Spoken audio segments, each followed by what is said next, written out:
It's Divas That Care Radio. Stories, strategies, and ideas to inspire positive change. Welcome to Divas That Care, a network of women committed to making our world a better place for everyone. This is a global movement for women, by women, engaged in a collaborative effort to create a better world for future generations. To find out more about the movement, visit divasthatcare.com after the show.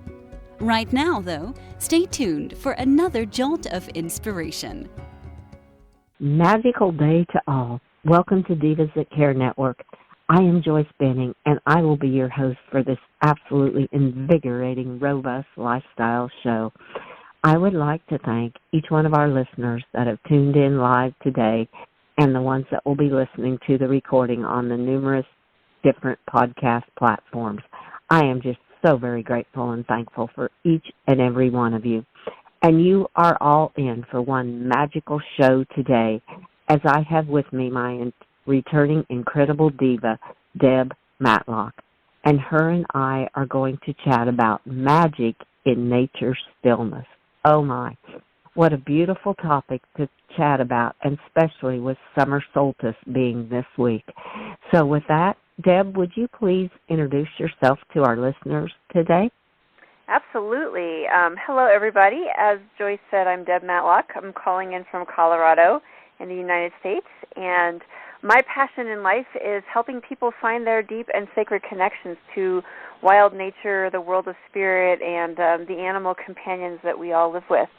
And I offer various programs around that. I do private nature-based spiritual life coaching. I also offer public retreats, and then a series of practitioner trainings for healers, educators, life coaches, counselors, folks who are interested in creating their own unique bodies of nature connection work to offer to their clients and communities.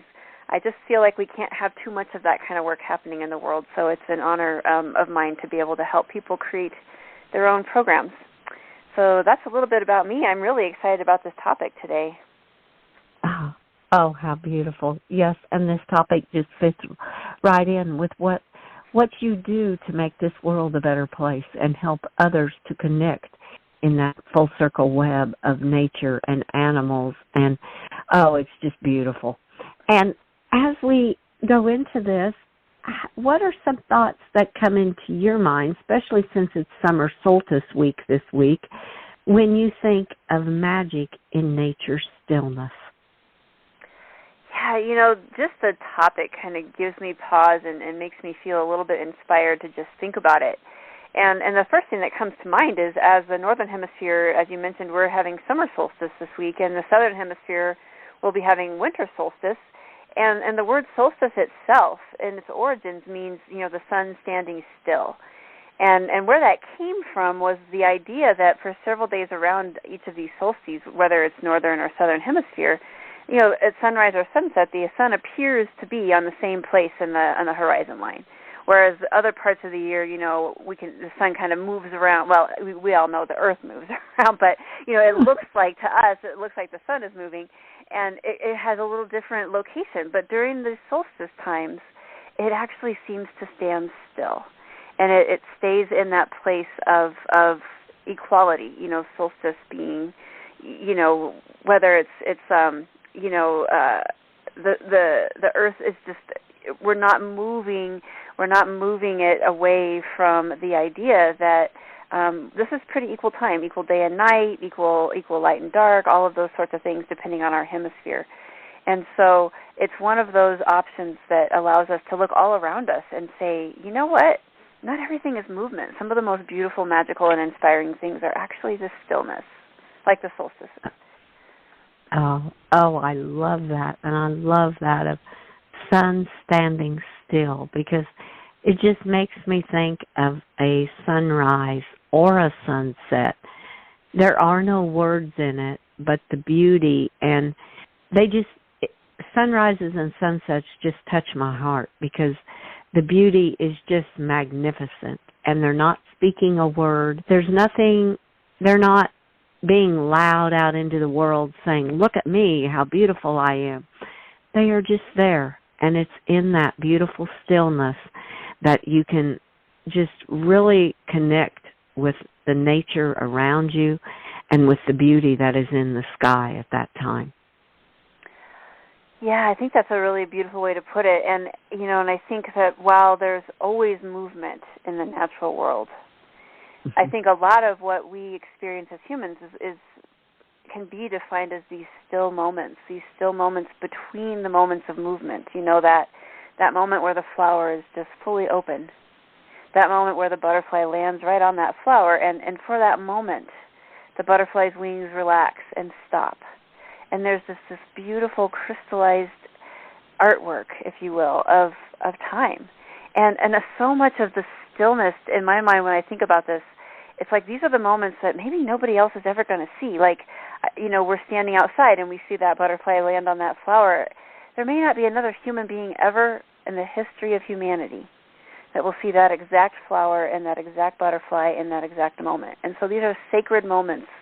These little moments of stillness are sacred little drops within our days that allow us to sort of step into that, like you said at the beginning, the magic, the mystery of it.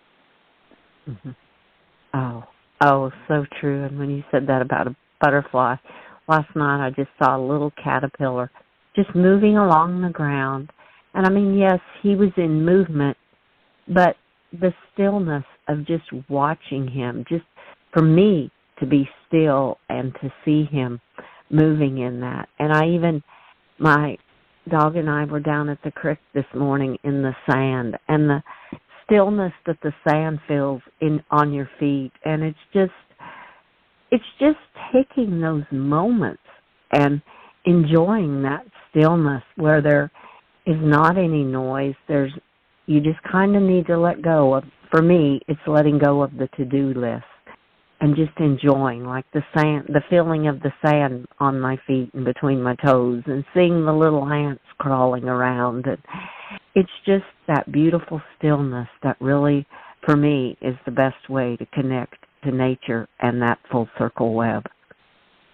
Well, and I love what you bring up there, because it's like there's two sides to this stillness in a way. I mean, we are nature, so, in a way that's all one thing. But, our stillness is also a piece of it, like you said, with that caterpillar. The caterpillar was trucking along, going wherever he or she was going, but your willingness to be still allowed you to have that moment and allowed you to witness and to have that little interaction, or at least energetic exchange with that caterpillar. That kind of bringing that more than human world into our daily lives, I think does require us to slow out of our rhythms a little bit. And I was reading once years ago about rhythm. I love rhythm and dance and how it aligns with nature connection. And one of the things I read was, drummers and percussionists talking about how rhythm is actually the pause. It's actually the stillness. Otherwise, it's just, it's just continual noise. What creates the rhythms and the patterns and the music and the sounds is the actual, clearly choosing where those moments of pause and stillness go. And so if we look at our lives as we're creating our lives, the art of our lives, within our rhythms of our days and all of our chores and obligations and responsibilities and passions and interests, where do we get that chance to weed in our moments of stillness, our pause, to create the tempo and the rhythm that really is the one that works for us and the one that is the most inspiring and the one that allows us to be the most fully engaged in life around us. How well said that is, because I love that, how you put about in the rhythm of our days, just finding that pause, that moment to pause and that stillness. And it just brings to mind, I have cards that I kind of pull each day, and they're from the horses. They're what the horses say. And one of it is about stillness, and it is about how the power is inside of you in the stillness. And I'm like, oh my, how beautiful that is, because yes, and my horses always say that the power is in that present moment, and that present moment can be that stillness that you just pause and feel that power that is inside of you. And it's just a stillness that is always right there if you just pause and take the moment to go to your heart and feel it. Oh, I love that. Yeah, and I think that, a lot of us live in, the culture, the Western culture, generally speaking, And then for so many of us, what we do for work or our day-to-day lives, stillness just isn't part of it. Yeah. But if we look around at the flowers and the trees and the plants and,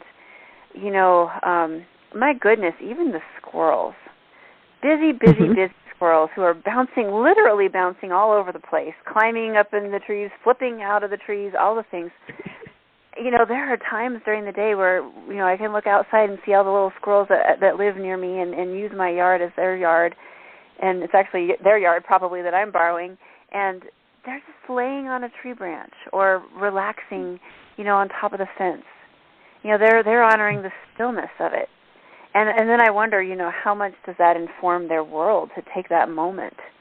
They're hearing different sounds. They're getting familiar with the sounds of their environment. This allows them probably life-saving information.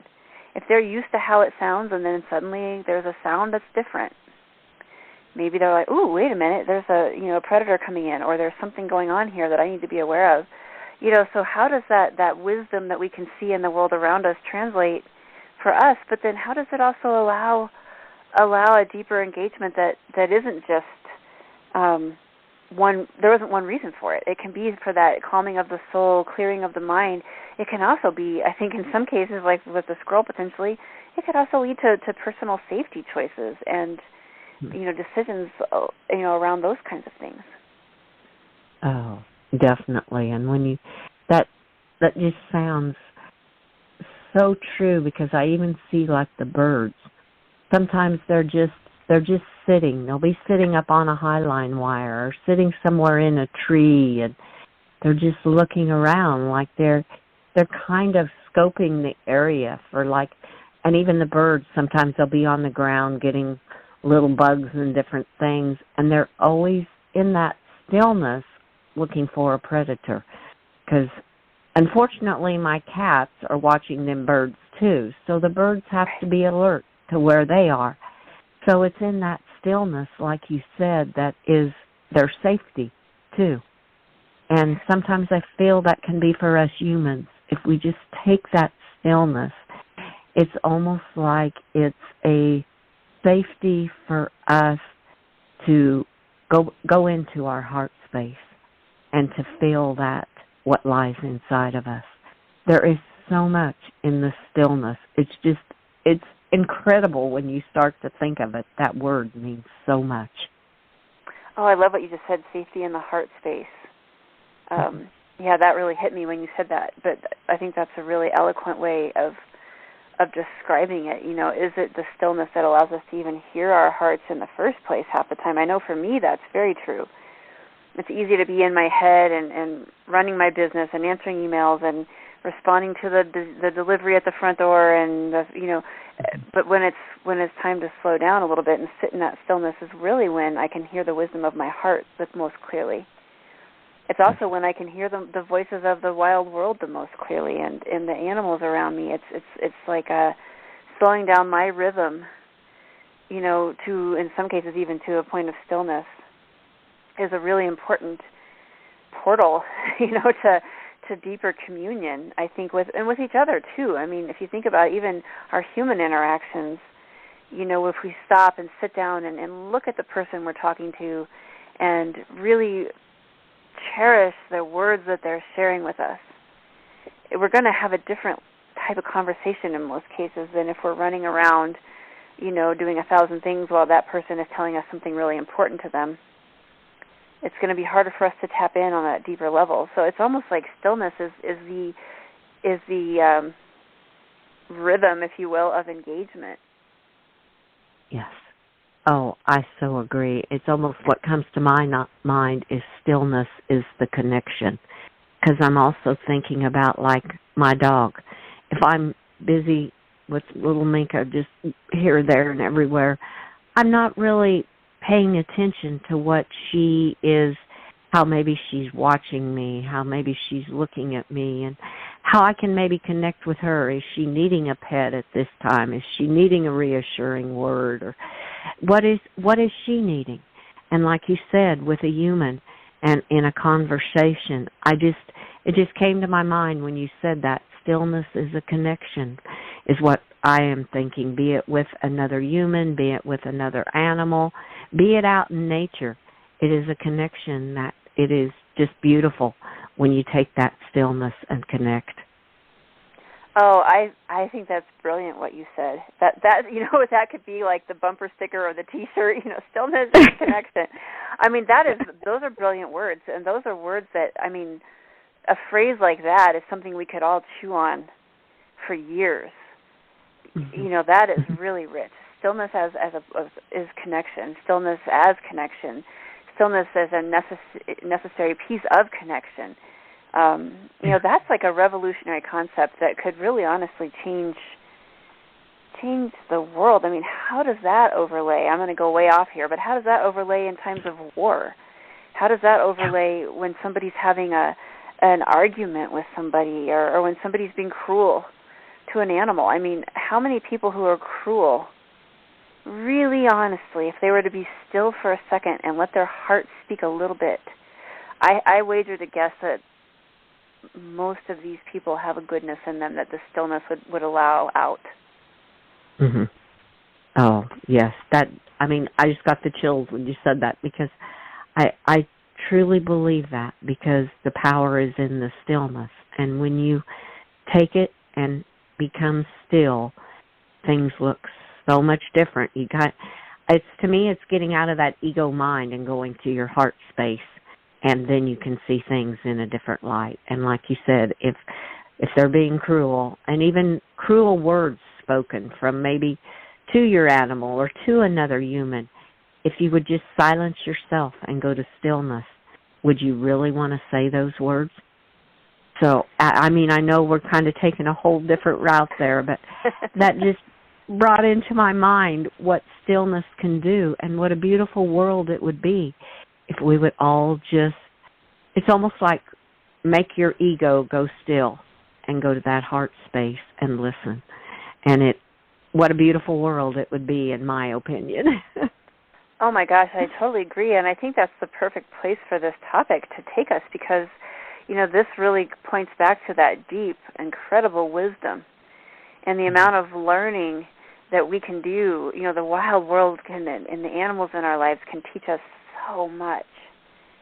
We are smart creatures as humans, but there's a lot we need to learn too. And there's a lot of things that I think that the herd of horses that you have, in your life, or the dogs that I live with, or the squirrels on the fence, that there's so much that we could learn.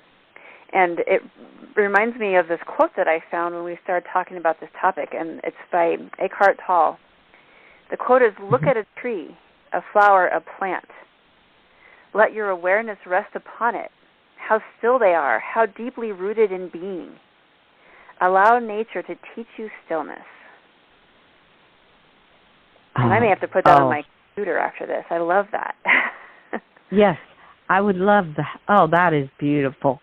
I love the ending. Allow nature to teach you stillness, and how true that is. Just like we talked about the squirrel, the birds. I see my horses so many times. They're just still as can be. And I know that they are just kind of taking in that stillness and assessing what's around them and who is around them. And I love that. That is a beautiful quote. Well, and okay, so here's the thing, right? If we're talking about the power of stillness to get in the middle of interpersonal conflict, or even, communities or countries having conflict, then what I'm hearing here is that one of the most important things we can do is spend time in stillness with wild nature. And let our hearts be cracked open. Let the wisdom of our hearts speak. Let the wisdom of the natural world speak. To me, that points right back to, this is not, the time we spend in connection with the more than human world and with wildness is not wasted time. It's not superfluous. It's not that extra thing if we have a few minutes. This conversation even more so makes me think this might be one of the most important things that we can do on any given day, is allow ourselves to sort of apprentice with stillness and apprentice with that wild stillness. Oh, I so agree with you. And it's something so simple.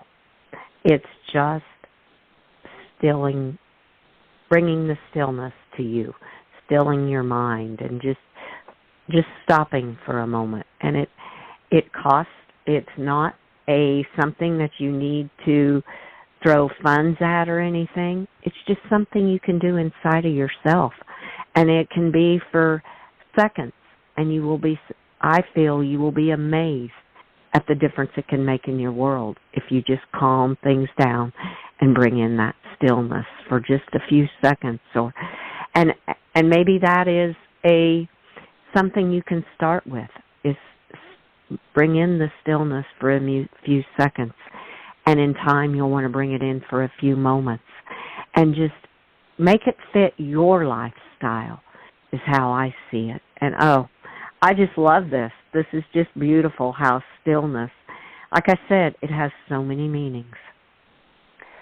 Yeah, it really does. And this is making me think of, for about 20 years I've been trained as a wilderness first responder for the nature connection work that I do. And one of the things I remember early on from the training is, when you come up on an emergency or a situation where there's a whole lot of, you got to figure out what's going on, the most important thing to do is step back and take a breath.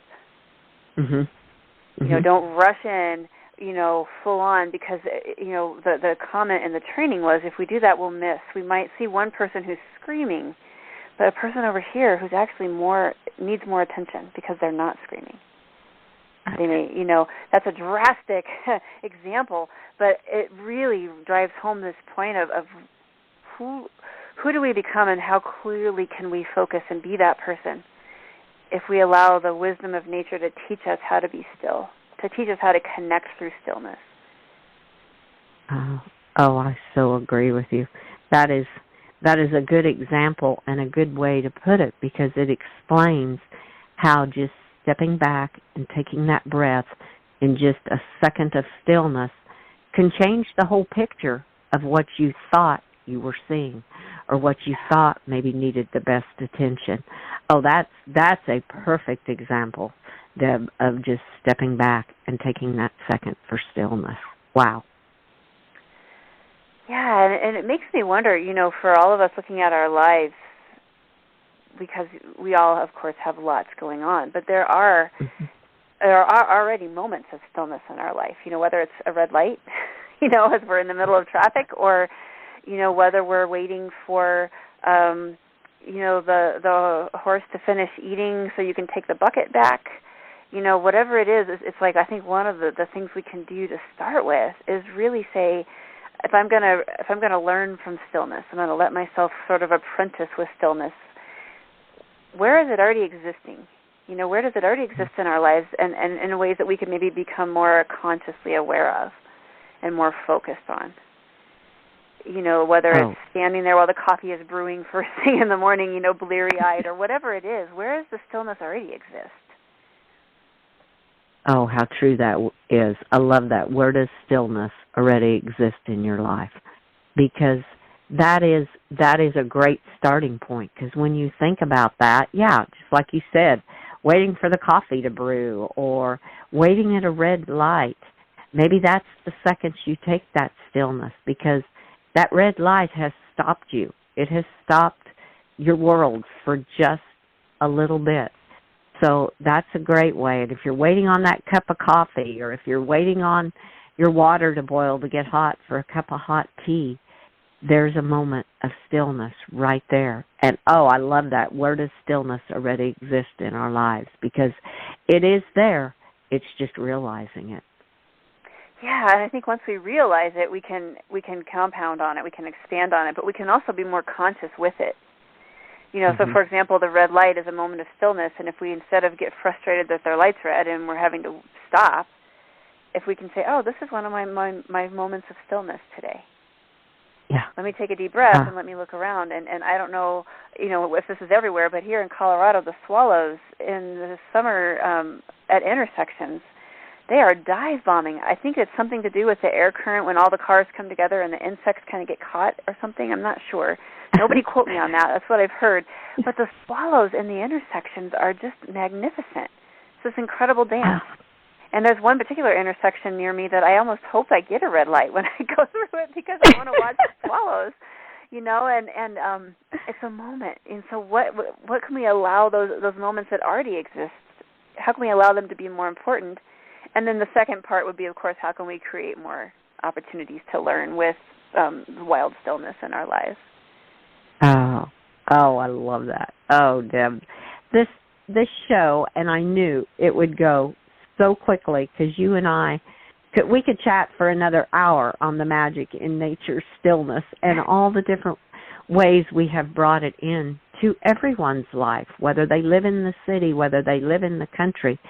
They can all bring it in and put it into their life to find that stillness. Oh, I just love this. So as the show comes to a close, would you please share with our listeners the best ways to connect with you, Deb? Absolutely. I have a website, wild-rhythms.com, and also I have lots of social media. I have an Instagram, Wild Rhythms, and a Facebook group called Sacred Connection, Earth, Animals, and Spirit. And so any one of those ways, and my website will lead everybody to all of the social media as well, so you can check out the different accounts if you have a favorite. But I would love to connect, absolutely, and chat further. And in the meantime, I just wish everybody a beautiful solstice season of stillness. Oh, how beautiful. I love that. Thank you so much for sharing that, Deb. And thank you so much for sharing all your knowledge on this show, because this was so much fun. I loved it. And I want to wish you magic in each and every day, and especially this week with this being Solstice Week. And until you and I chat again here on Robust Lifestyle Show. Likewise, right back at you. Oh, thank you, Deb. And I want to thank all of our listeners for listening to this absolutely magical show with our incredible diva, Deb Matlock. Please share this show with your family and friends. Check out all the other hosts and their shows on divasthatcare.com. And remember, on Magic in Nature's Stillness, just remember, in the rhythm of each and every one's days, just pause and find that stillness. And look at it and say, where does stillness already exist in my life? And how can I incorporate that into the beautiful web that is out there with the animals and with nature, with the whole universe? And allow nature to teach us that beautiful stillness. And with that, I want to wish each of you a very magical day. Remember, be kind to all, including your animals, and give your animals a great big extra hug and share all your love with them as they so deserve it. Until we connect again on Robust Lifestyles, stay strong and healthy. Thanks for listening. This show was brought to you by Divas That Care. Connect with us on Facebook, on Instagram, and of course on divasthatcare.com, where you can subscribe to our newsletter so you don't miss a thing.